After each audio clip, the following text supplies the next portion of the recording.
Tony কি পারবে সবাইকে কিছু করে দেখিয়ে তার পরিবারের অভাব দূর করতে? কি হতে চলেছে ব্যর্থ ধারাবাহিক নাটকের 2 নাম্বার এপিসোডে? 2 নাম্বার এপিসোডটি কবে আসবে? আপনি কি করলে সবার আগে 2 নাম্বার পর্বটি দেখে নিতে পারবেন? এই সবকিছু আজকের ভিডিওতে জানিয়ে দিব, তাই আজকের ভিডিওটি সম্পূর্ণ দেখতে থাকুন। হ্যালো ভিউয়ার্স, আসসালামু আলাইকুম। কেমন আছেন সবাই? আশা করছি প্রত্যেকেই ভালো রয়েছেন। তো ইতিমধ্যে পল্লিগ্রাম টিভি ইউটিউব চ্যানেলের নতুন আরও একটি ইমোশনাল ধারাবাহিক নাটক প্রকাশিত হয়েছে। নাটকটির নাম হচ্ছে ব্যর্থ। তো যারা ব্যর্থ নাটকের প্রথম এপিসোডটি এখনও দেখেননি তারা দ্রুত দেখে আসবেন। আপনাদের সুবিধার জন্য ভিডিও ডেসক্রিপশন বক্সে লিঙ্ক দেওয়া থাকবে। এছাড়া আপনারা ইউটিউবে সার্চ করে দেখে নিতে পারেন। তো প্রথম পর্বে আপনারা দেখতে পেয়েছেন এদিকে টনি, সে কিন্তু খুব কষ্ট করে তার সংসার চালাচ্ছে। টনি আর সালমা তারা দুজনকে কিন্তু ভালোবেসে বিয়ে করে ফেলেছে এবং বিয়ের পরেই কিন্তু দেখা যায় তাদের সংসারে অনেক অভাব অনটন লেগেই থাকে। টনি কিন্তু সামান্য টিউশন করে, যে টাকা দিয়ে তার সংসার চলে না।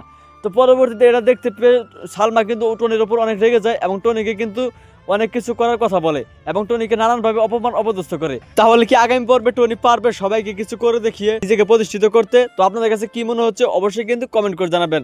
তো এখন আপনারা জানতে চাচ্ছেন তাহলে 2 নাম্বার পর্বটি কবে আসবে? তো 2 নাম্বার পর্ব কবে আসবে সেটি জানিয়ে দেওয়ার আগে আপনাদের কাছে ছোট্ট একটি রিকোয়েস্ট, আপনারা দ্রুত আমাদের এই চ্যানেলটি সাবস্ক্রাইব করে ফেলুন। আর আজকের ভিডিওটি আপনি কোন জেলা থেকে দেখলেন অবশ্যই কিন্তু কমেন্ট করে জানাবেন। যেহেতু ইতিমধ্যে প্রথম পর্বটি আপলোড হয়েছে, তো 2 নাম্বার পর্ব আসতে কিছুদিন সময় লাগবে। তো আশা করা যায় আগামী 7 থেকে 14 দিনের ভিতরে কিন্তু আপনারা এই ব্যর্থ নাটকের 2 নাম্বার পর্বটি পেয়ে যাবেন। তো আশা করি বুঝতে পারছেন। দেখা হচ্ছে খুব শীঘ্রই নতুন করে নাটকের আপডেট নিয়ে। ততক্ষণ পর্যন্ত ভালো থাকুন, সুস্থ থাকুন, আমাদের চ্যানেলের সঙ্গেই থাকুন। আল্লাহ হাফেজ।